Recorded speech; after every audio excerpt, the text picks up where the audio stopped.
But George Smith was a fine fellow. I worked the agency there.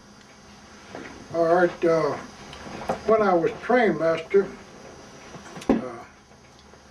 we got those last diesels, those red diesels, 730.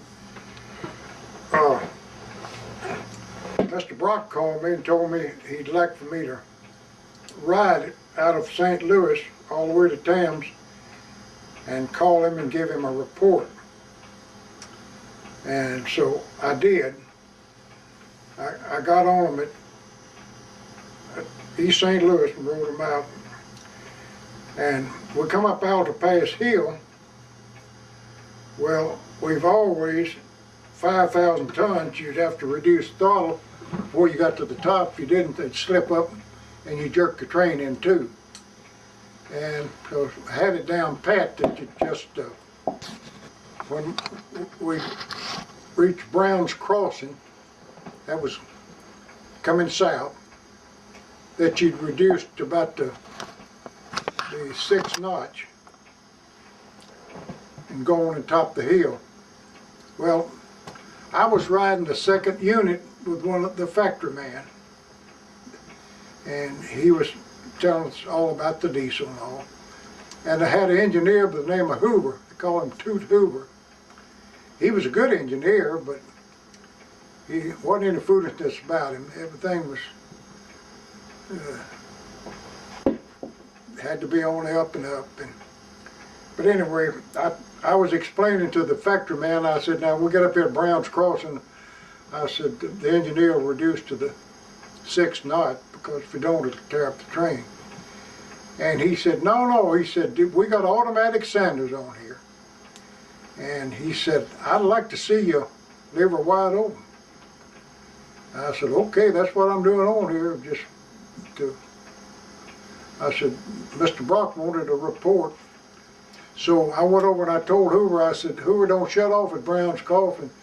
He jumped off of the seat. He said, hey, he said, you'll have to be responsible. He said, it'll tear this train up. And I said, well, I got the factory man back here, Mr. Hoover, and I said, that's what he wants. And I said, that's what we're going to do, is leave her in the 8th notch. Wide open. Wide open.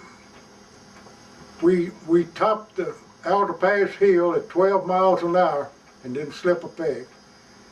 And I called Mr. Brock the next morning and told him, and he was real pleased that the engines were performing like that. But it wasn't long until they started tearing up trains. Our sanding equipment at Thames and other places, tank, would get like corn cobs, everything else in it. I mean, but your sanders would get stopped up.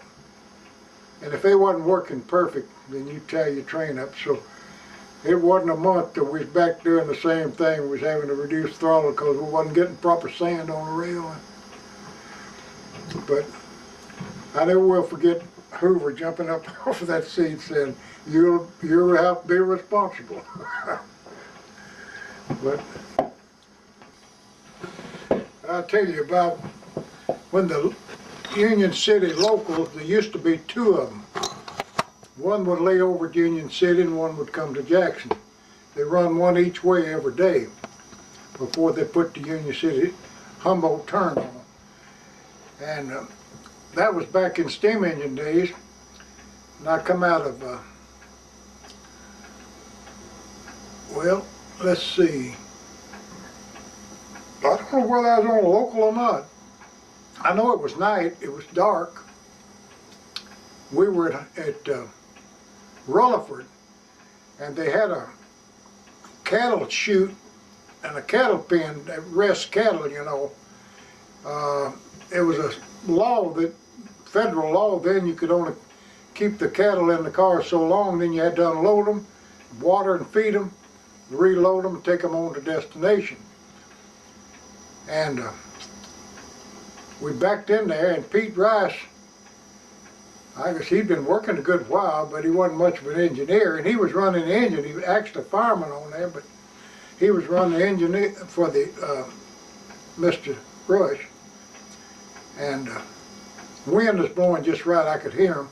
But anyway, I was trying to, you had to spot the stock car just right so the ramp on the chute could flop over into the car and the cattle could come down it. And you only had about 2 or 3 inches on each side. And of course, the way you'd spot them, they'd put the independent brake on a little bit, keep a little brake, and then give it a little throttle and move the car a little bit at a time like that. Well, he was letting the brake completely off, and every time I'd try to spot the car, he'd run by or either pull it back the other way. And I never forget, I heard him say, "That brakeman don't know how to give a signal back there." And I could hear a pin drop, but the wind was blowing just right. I heard him. So I just flagged down. I crawled up on the engine. I said, "I'm going to tell you what. I know how to give a signal, but you don't know how to run the engine.